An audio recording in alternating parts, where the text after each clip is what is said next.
We're very excited to welcome you to what is hopefully the first in a series of panel presentations, Inspiring Cardiovascular Nursing Journeys. Our goal is to explore some of the variety available in cardiovascular nursing, from the diversity in specialty areas to roles, education, and passion projects. By the end of the session, ideally, we will have presented you with new information and possibilities, leaving you encouraged about your own cardiovascular nursing journeys. So now that you've been welcomed, let me briefly introduce myself. My name's Laura, and I graduated from the University of New Brunswick in 2013. And as a student, I had no idea what kind of nurse I wanted to be or where I wanted to work. The only thing I did know was that I did not want to work in cardiac. There was just too much to know, and you could never know it all, and I was intimidated. Fast forward 10 years, and while I still feel you could never know it all, and I'm still intimidated, those are the things that I love about cardiovascular nursing. There's always something new to learn. There are so many career options under the cardiovascular umbrella, and I couldn't imagine working in a different field of nursing.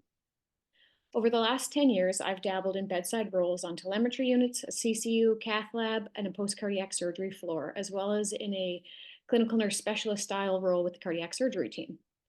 I've worked in St. John, New Brunswick and Kelowna, BC, became CNA certified cardiovascular nurse, and completed my master's in nursing through UBC. I've also attended a ton of conferences and had a couple of opportunities to present at them as well. These days, though I've slowed the roll on professional development and most of my time and energy is spent on family development, the vastness of cardiovascular nursing has kept me actively engaged over the years, and in a broader sense has provided a level of consistency and comfort that I've relied on through times of change. The Canadian Council of Cardiovascular Nurses has also been an integral part of this journey, and I can't overemphasize the value of the professional development opportunities and the interpersonal support that this organization has provided. Take this opportunity to moderate a session on a topic I feel very passionately about, and the opportunity to work with and get to know our panelists for today. Emily, John, and Sheila have been active CCCN members for years and currently serve on our board of directors. They've all trod very different career paths, striving for cardiovascular nursing excellence in their own practices as well as those around them. Each panelist will give you a glimpse into their own journeys, and then we will jump into some discussion and Q&As. At the end of So Emily has been a nurse since 2011. She started in Ontario before making the pilgrimage west and moving to Manitoba. She joined CCCN in 2015 and has been very active since then, and has been on our board since 2017. Her experience started clinically in a CSICU, and then she moved into an instructor role and is now a clinical nurse specialist for the cardiac sciences at St. B. She has also been busy with completing her master's and is now working on her PhD. And without trying to give away way too much of her life, I will hand the reins over to Emily. Awesome. Thank you. It's exciting to see so many people here. So thank you everybody for taking the time out of your busy days to join us. I'm really looking forward to questions and some more kind of conversation later. Yeah, so it's funny, somebody not that long ago was like, you don't seem like a nurse, which I was like, thanks. I take that as a compliment. So I had no idea what I wanted to do when I was growing up. I went to university. I left home at 17, went to Western in London. I lived about 2.5 hours away, and decided to head down there to go to school. Had a lot of fun in my first degree. So I have a Bachelor of Medical Sciences, honors specialization med sciences, with that's a double major in physiology and immunology. Graduated from that. There's not a whole lot that you can do other than research with that. I was very interested in neurophys, but the only neurophys research done at Western at that time was neurotracing, and that would be sacrificing chimpanzees. I can't sacrifice chimps. So I took a year off school and had no idea what I wanted to do. Applied to a whole ton of different programs and ended up getting into nursing at Western. So did a compressed time frame, 2-year RN degree.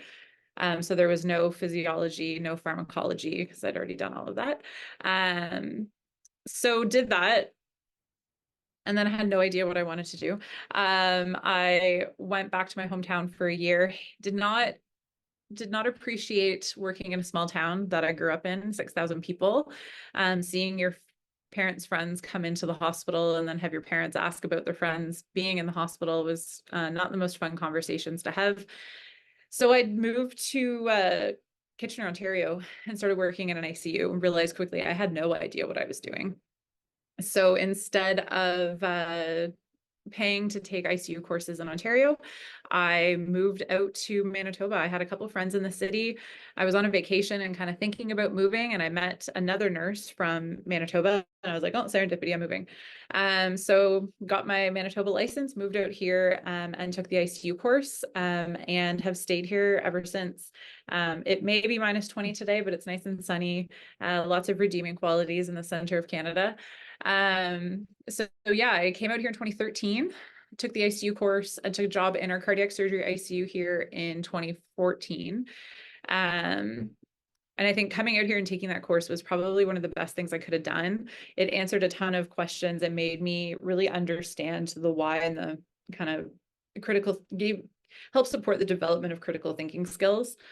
I hurt my back that summer really bad, mobilizing a patient. So I started to look at, I like nursing, I like critical care nursing, but what else is out there that's not necessarily direct patient care, because my back really couldn't handle the heavy lifting in our cardiac surgery ICU. So I did I did one semester of clinical placements with students at one of the colleges here. Realized I loved teaching nurses more about how to kind of do what they do versus teaching people how to be nurses. So when an educator job came up for the cardiology unit at the hospital, it's the only one in the whole province, that was where my students had been placed. So I had a pretty good leg up to be able to interview for that. And I did that job from 2016 till 2021. I did my master's in that time, absolutely loved being an educator. I had a great manager that I worked with. We had a close ICU that we worked really well with.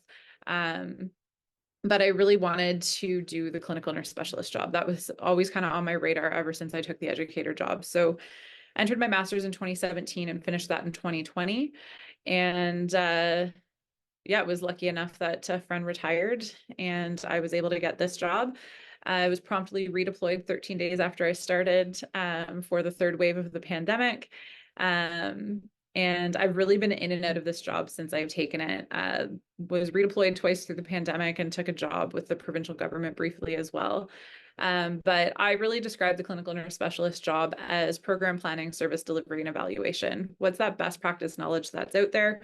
What do we need wherever it is that we're working, and how do we bring that evidence to the bedside and then evaluate it to know that we're doing it well? We do have some knowledge creation role, but definitely I think the focus is really more on that systems thinking and how do we make and bring that best practice here. I had a thought on the way to work one day, which led to me starting a PhD. So when you have really cool research ideas, be ready to move on those if you ask people if this might be a cool research idea. So have been working on my PhD. I think this is my third year, heading into my fourth year, something like that. I should graduate late 2025, hopefully. But yeah, that's kind of my history, moving kind of across into central Canada, and then lots of different degrees. And a lot of that is just asking different questions and grabbing opportunities as they come up. Yeah, I think I'm going to pause there. That's awesome, Emily. I think your career path really highlights the flexibility of cardiovascular nursing. You found that it was your passion, but bedside nursing wasn't the right fit for you, and you were able to find something that still enabled you to keep your hands in clinically, and then dabbling in the academia side as well. Like it's a great mix, and definitely highlights that flexibility there. So next we're going to jump over to John. John, I've had the privilege of working alongside John in Kelowna, both in the cath lab and CCU a little bit. He's been a nurse for 17 years and a CCCN member for a lot of that time as well, very actively involved. His experience dabbles between a cardiac telemetry medicine floor, CSICU, cath lab, their CCU or CICU, depending on what you want to call that type of unit, And John is the type of nurse who really, he sets the bar very high for himself, but then as a result, those around him end up reaching for that same bar. So let's hear from John. So unlike Emily's role, I am still at the bedside and I do love it. So my nursing experience with cardiology was, again, like Laura was saying, this is not something that I was even remotely interested in when I first started my nursing school way back when, almost, well, 25 years ago.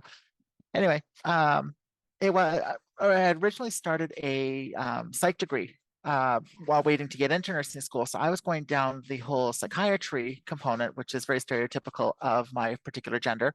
Um, anyway, it wasn't until I got into my clinical in second year where I did a respiratory therapist follow round where we ended up in the ICU. And I remember talking to one of the nurses there who I will be forever grateful about the squiggly lines on the monitor that were green that said EKG and why they looked so different than from each other. And it was then that I discovered a great love for telemetry and specifically the electrophysiology component of cardiology. So from there, I did my third year nursing. And here in BC, we have an experience called employed student nurse, undergraduate nurse program. There's a variety of names for it, but it was where we as nursing students were able to work in the hospital system with some grant funding to a specific level of competence based on where we were within our nursing school. And I did that in the emergency department and the intensive care unit at the Penticton Regional Hospital.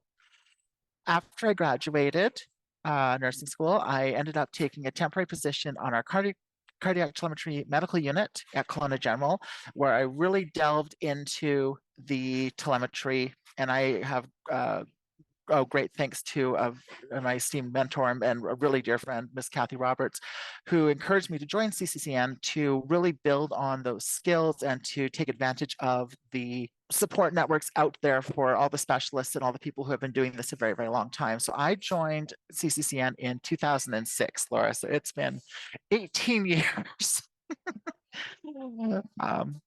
From there, after working a year in the cardiac telemetry unit, I had the opportunity to take a kind of a step down cardiac unit position where it was a 5-week course. It was called the surgical/coronary care unit. Now, this was in Kelowna prior to us having any sort of intervention. The cardiac program was the telemetry medicine unit where we waited with people that had 90% left mains until we could get them to some other facility in BC to deal with those blockages, whether it be PCI, the cath lab, or cardiac surgery. And then this unit where we were helped to support more cardiogenic shock and people who were post-lytic and things like that, or post clot busting drugs. So I was a 5-week course where I learned everything I needed to know to work in a critical care-based unit, with the exception of a ventilator. It was really, really hard, but I loved it because it was very much focused on the cardiac component. There was some surgical stuff too, vascular surgery, thoracic surgery, but I really loved the cardiac component. I worked there for 3 years. And then after that, our cardiac program started to really expand in the Kelowna General with our interventional program starting. That was in 2009. The coronary care unit split off from that S/CCU component and became an independent program to deal with our post-interventional and post-cath lab patients. Our cath lab expanded from a diagnostic to an interventional lab. And I ended up going there and working in the CCU when it opened for 3 months.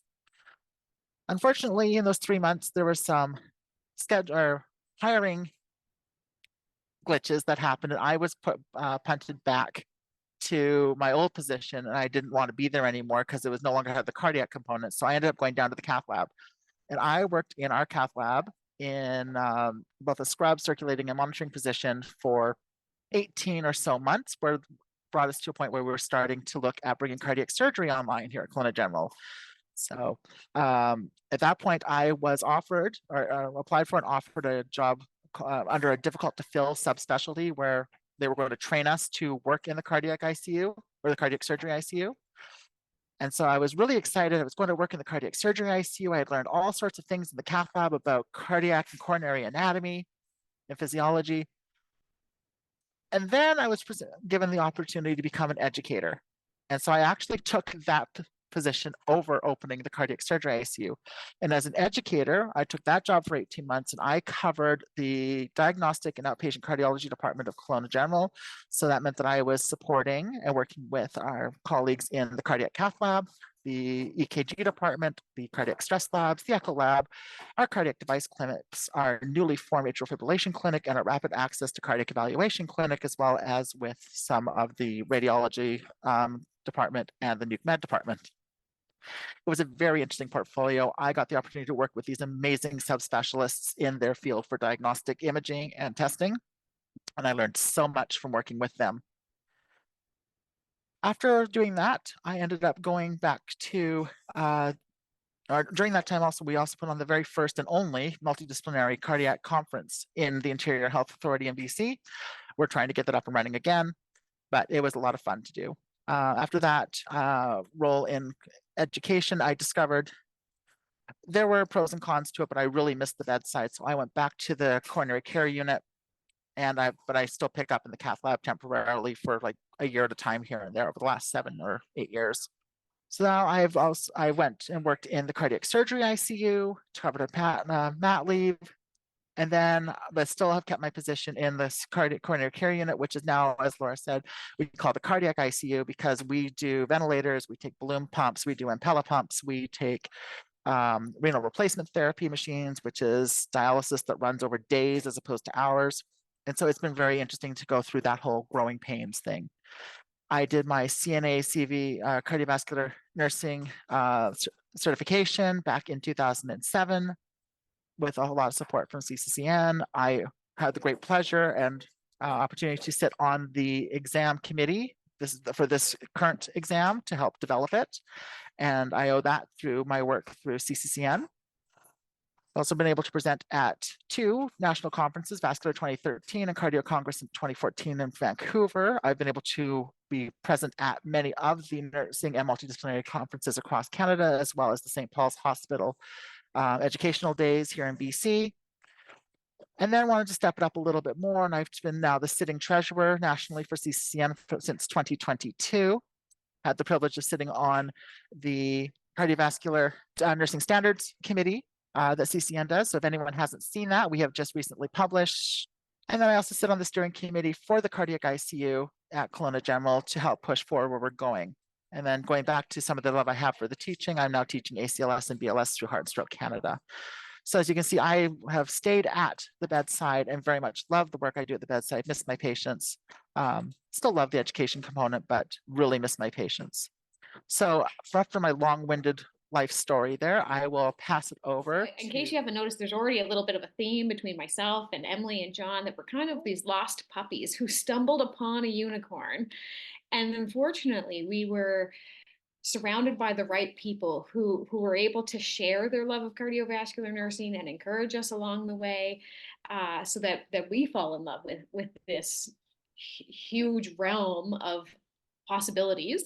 And fortunately for all of us, Sheila is one of those people who fosters a love of cardiovascular nursing in people, both in on a research side of it and clinically speaking. The research that Sheila does is able to give a voice to cardiovascular and pain experiences that are otherwise very hard to explain or to demonstrate in any way. And every time I've heard Sheila speak or present on her research, I walk away feeling like, okay, we can do better. We can do more for patients. We do okay, but what else can we do for these people? And it's very impressive. Her ability to paint a picture with her words and her research for patients' lived experiences is impeccable. So I'll let Sheila kind of dive into her whole realm of cardiovascular nursing now. Well, thank you so very much, Laura, and thank you, each and every one of you, for hopping on with us this afternoon. And it's you that we need to give accolade to. This is Heart Month, and it wouldn't happen in such tremendous effort if it wasn't for your knowledge, your skills, your abilities to affect change at the bedside within cardiovascular nursing in some realm. So thank you to you, first of all. It's my pleasure to be here with illustrious colleagues that are very generous and kind in their comments towards me. I gain my energy and my love and my passion mostly from the patients that I've had privilege to work with. I have just left the clinical bedside after 40 years. Yeah, I can't believe it either. I didn't start off wanting to be a nurse, shock of all shocks. I wanted to go into musical theater. I have a little bit of a theater background and a bit of musical background, but I needed to eat. So I thought, you know, my mother was a nurse and she was my first mentor. And she guided me, hey, Sheila, you know, you might actually like doing the work in that realm. So why don't you try and see if you could do that? So I did do that, but I thought, you know, I wanted to get in and out as fast as I could because I had other plans, you see. And I loved nursing. I never expected to love nursing.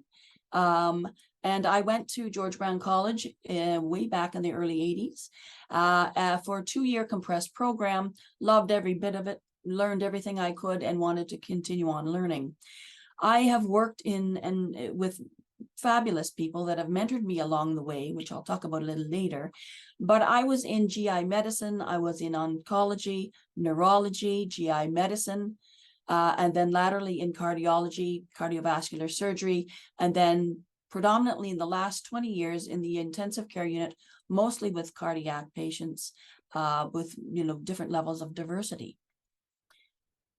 What was really interesting to me was that the patients kind of guided the way in which I was attracted to what my next step was.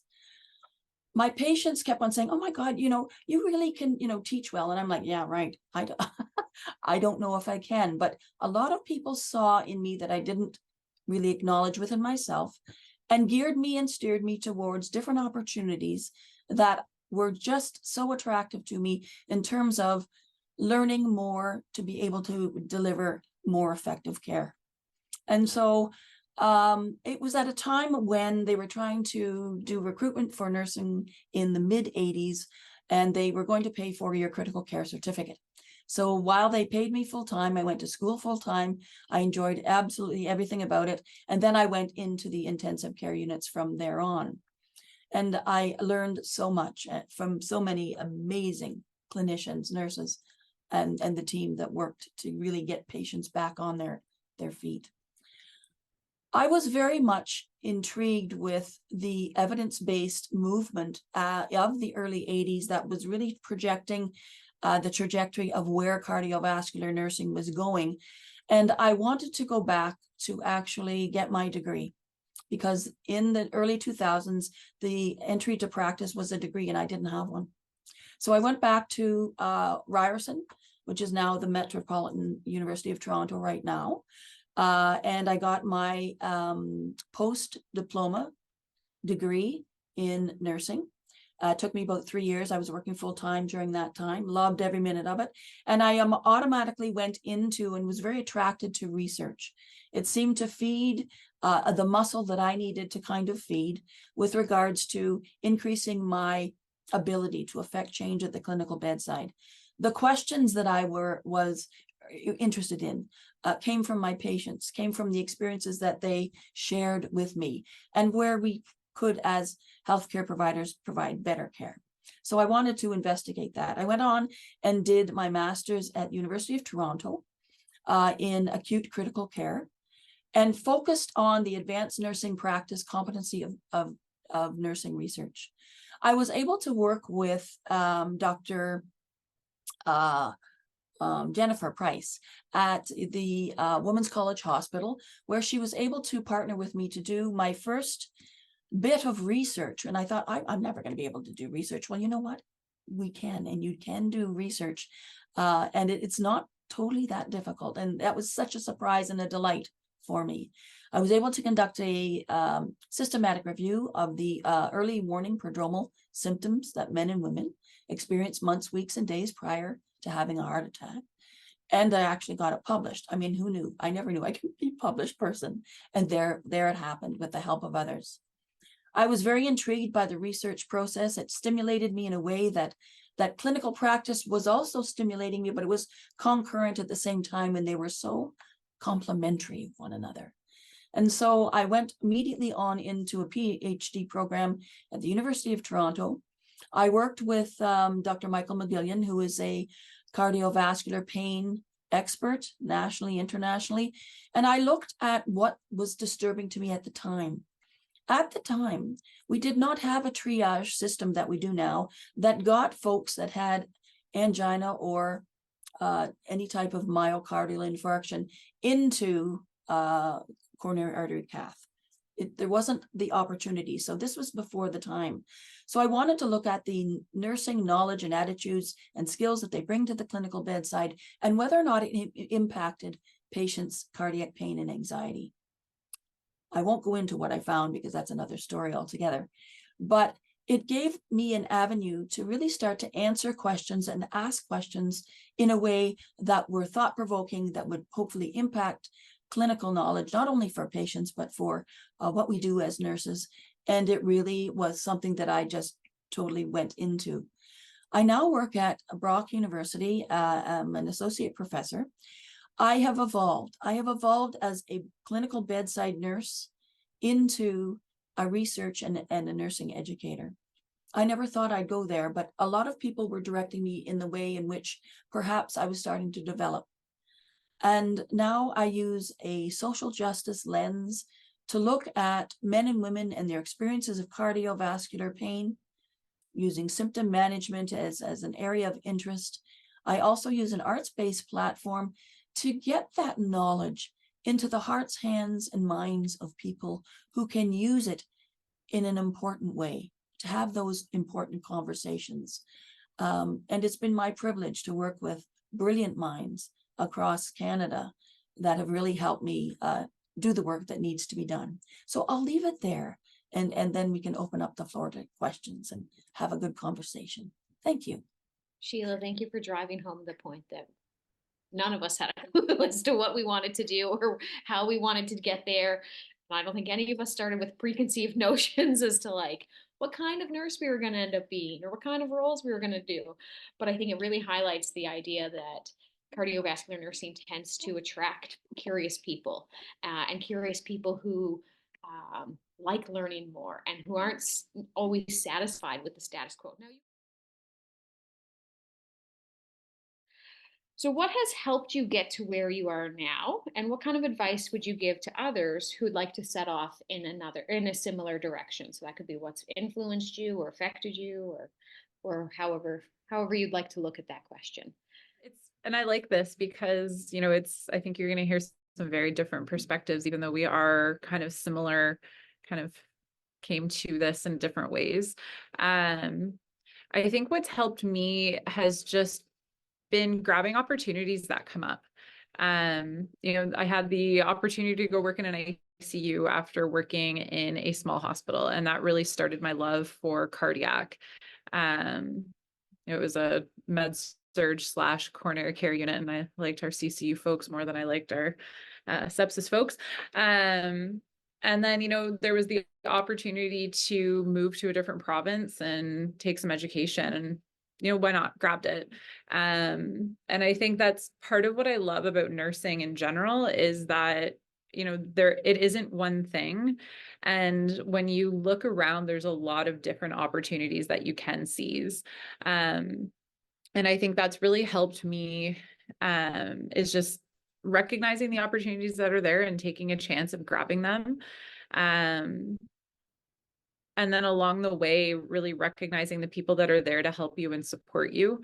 So I've had some okay supports in Ontario. I wasn't there for very long. So, the biggest supports I've had here have really been our current president of CCCN, Chris Kutnick. She and I always call her my work bestie. We shared an office for 7 years. I think they briefly separated us with adjoining offices before we officially moved apart. So having those mentors along the way is also something that's incredibly helpful. So I was lucky. I've known Sheila through CCCN for years, and was able to engage her and convince her to be on my PhD committee. So really, you know, those people that you meet along the way and, you know, those opportunities that present themselves, you know, say yes. Seize those, take the opportunities that are there, because the worst thing that you're going to do is go, oh, that was not for me. And that's okay. But at least now you've learned that, and you know what's available. And, you know, that is the best. I think the best part of nursing is it's not one thing and it's very portable. I have my American license. It's my dream that one day I'm going to be like, forget it, move to St. Thomas, which is the American Virgin Islands. So TBD, if I'm gone one day and not answering emails, I'm probably in St. Thomas. John, do you want to add to that? I can certainly add to that, but it's very much variations on the theme, Emily. Much like you, it's kind of taking advantage of those opportunities. I was very much a case of right place, right time. The cardiac program at Kelowna General Hospital was being built on and continues to be built. We're technically done now with the advancement of adding our electrophysiology lab, which went live about 2 years ago. But you know, the opportunities, like as you can see, I have worked in many different areas within cardiology, and Kelowna General, I have worked in every single department except for the post cardiac surgery ward. So it's been very interesting to be able to experience all of that. And also, again, like, you know, the mentorship and the supports that come with it. I had a very dear friend and mentor, Miss Kathy Roberts, who has since retired, but she introduced me to CCCN. And then as we were growing, getting to know places that already had such things, our past president, Miss Brenda Ridley, was very active in the cath lab at the Petermont Cardiac Center at Toronto General Hospital. Learned a lot from her, making those connections, as well as others straight across Canada with who have already done it or are building at the same point. So it was, you just kind of never know, and you can always move it around. So, Sheila? Thanks, John. I really do think that, and this is my bias, that nursing is the best profession in the world, because there isn't anything you can't do if you do the work of it. If you've got a vision, you can go towards there. What I have learned, I've learned from the brilliance of others. I've had tremendous mentors that have seen something in me, whether it was my ability to communicate in a certain way that was perhaps engaging, or that I had the ability to, you know, take what was in my head and make it meaningful in my hands, and that perhaps I could teach in a certain way. I initially did not see any of that. They how shall I say, coached me through, guided me through my levels of being uncomfortable, that imposter syndrome that I really can't do this. And they held me up while I practiced to be able to get where I needed to go.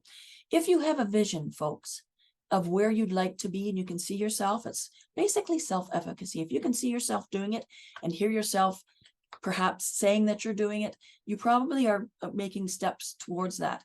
What I would suggest is, if you have a role, a leadership role within cardiovascular nursing, learn the foundational knowledge, skills, and abilities, and become extremely robust in your ability to do that.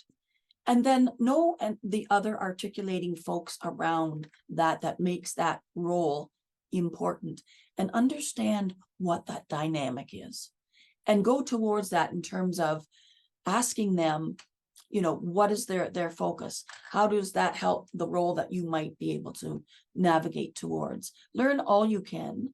Ask and or join in terms of a volunteer kind of scenario. Don't be frightened to not know.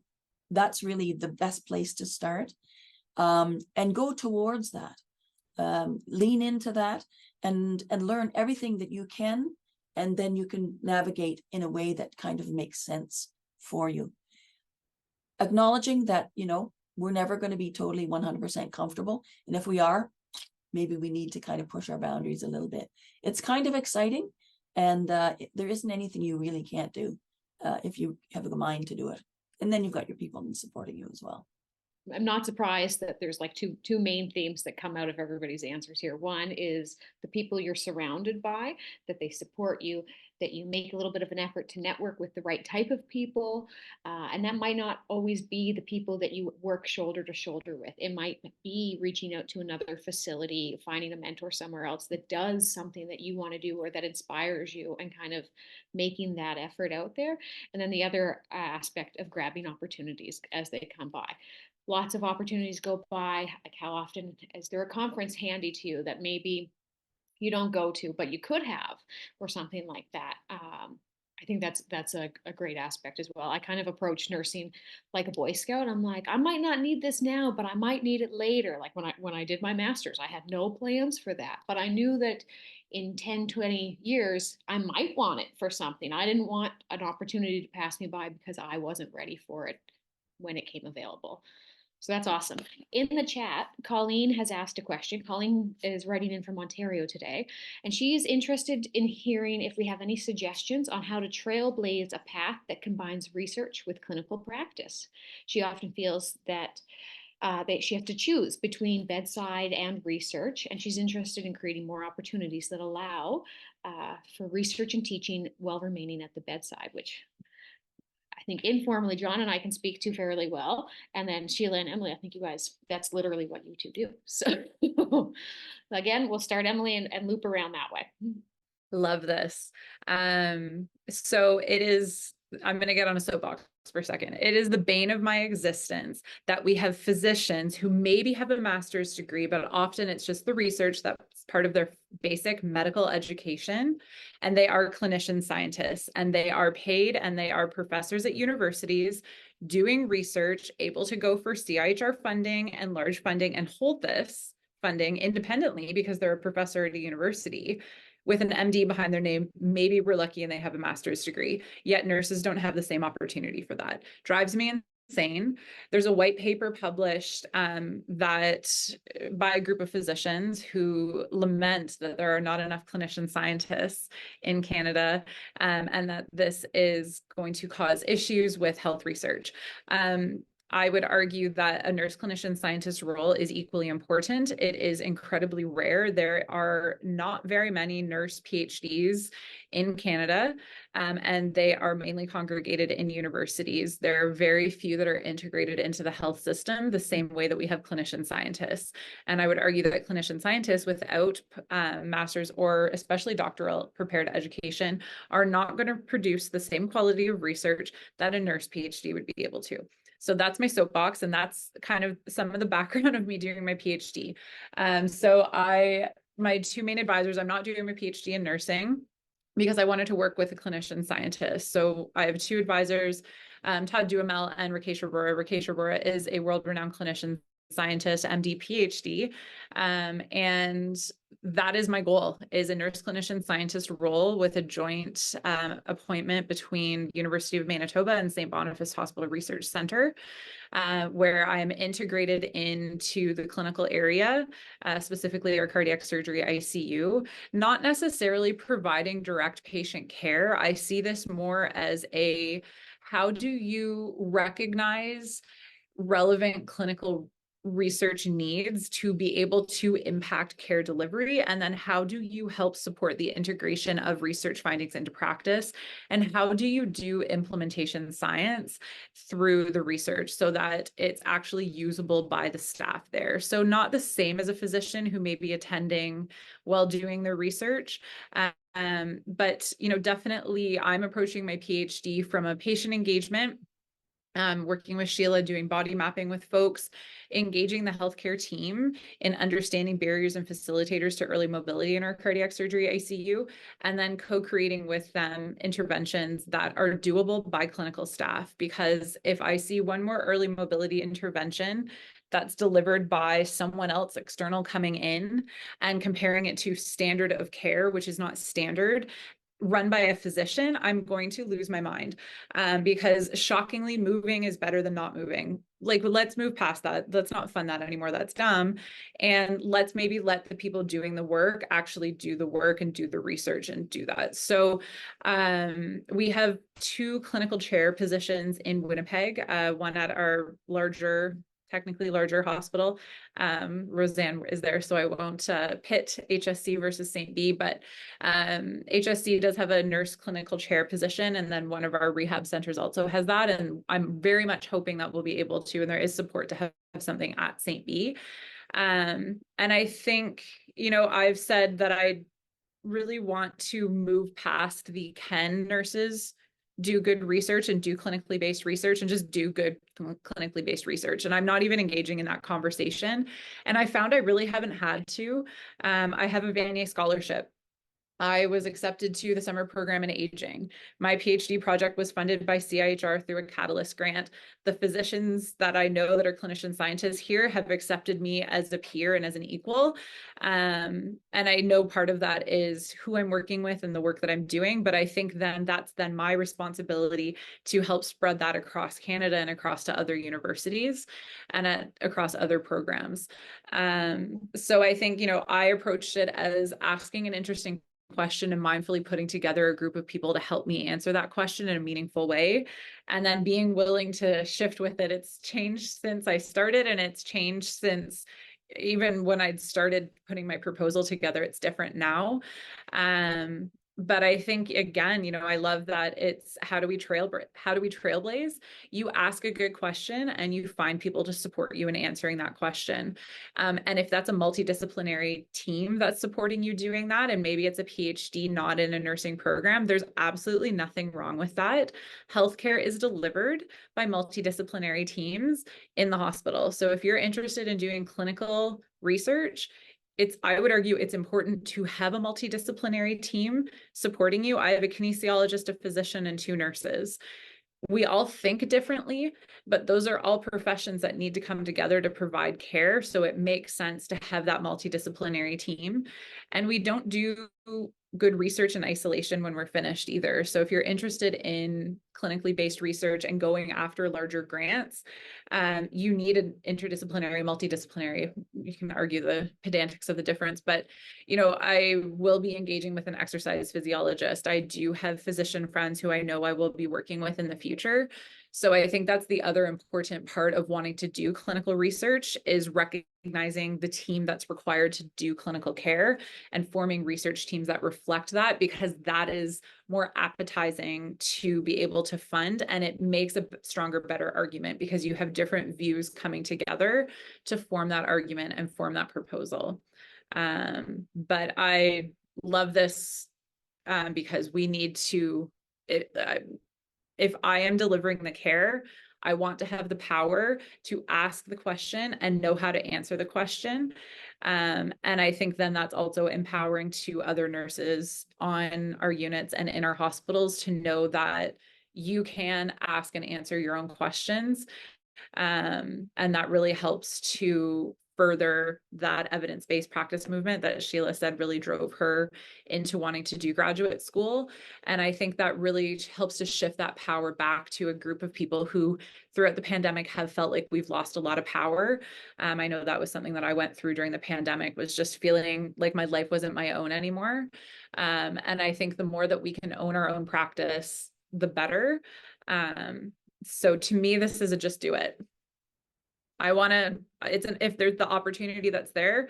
I asked Rakesh about a ICU diary study, and that spiraled into a patient engagement post-intensive care syndrome and the cardiac surgery ICU question.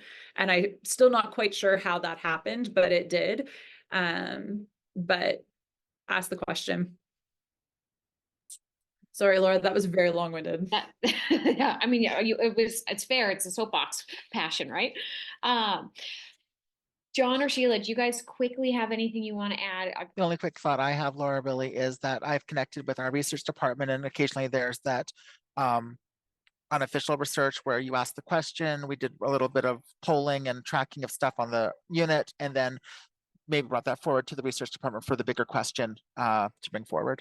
And I can just add a little bit as well. There, you know, it starts from compelling questions at the clinical bedside that you have had, and I know all of us have had those. I would suggest take the opportunity to know that you have a research lead or a research department, perhaps within your actual facility. Volunteer, learn all you can if that's what you want to do. I mean, you know, help collect data or be a research assistant, volunteer, and then it might lead into something that might spurk your interest in terms of what you would like to do. Also, I am the national research chair for CCCN, and I would be more than willing to work with you with regards to developing questions, developing abstracts. Emily and I have been trying to get you on board with regards to thinking about talking about a clinical case that's really intriguing for the actual spring conference. We want to hear from you. We want to have your voice there. We're happy to help you get your game together with regards to an abstract and or like a poster presentation, whatever it is, a QI clinical interest that you're really wanting to perhaps take off. Very happy to have those kind of conversations. Just literally, you know, contact us. We're very happy to work with you if that's of interest to you. Yeah, and Colleen, I just want to throw out the first presentation that I did at a CCN conference was with a partner and we realized that we weren't treating pain effectively on our floor for patients that were cooled, or it was inconsistent from nurse to nurse. And we figured, oh, there must be a better way to do this. There must be something better. And so with the encouragement of our nurse educator, we did the research. We approached our unit. We did an abstract and presentation for CCCN as a bonus onto that. But we changed the practice of our floor by coming to them being like, hey, there is a better way that is more consistent and better for our patient. Here's the research. And again, like I said, we had our nurse educator on board, and she's like the policymaker extreme. So with the right people on the team, even from a bedside perspective, if you see something that's not up to standard or that you think could be better, just doing it and getting involved that way is a handy way. Melody in the chat box asked a question about our favorite cardiac nursing resources. If each of you want to, John has thrown heart.org into there. If you want to reply right in the chat box, that would be great. While you do that, I'm going to put a shameless plug in for our spring conference. It is May 24th and 25th in Calgary. There's a preliminary agenda already online and registration is open. So if you think that that might be something you're interested in, we would highly recommend you join us in Calgary. We'd love to see you there. Today we've dabbled in us three kind of lost puppies that have jumped around everywhere and loved all of the things we did until we've settled into a nice little niche. But what kind of roles would you like to learn from and see in the future? Thank you guys so much for joining us. I hope that this was a well worthwhile hour of your time and that you feel encouraged about the plethora of cardiovascular nursing options out there. And yeah, if you have any questions, you can feel free to shoot any of us a line and we'll go from there. Thank you guys for joining today.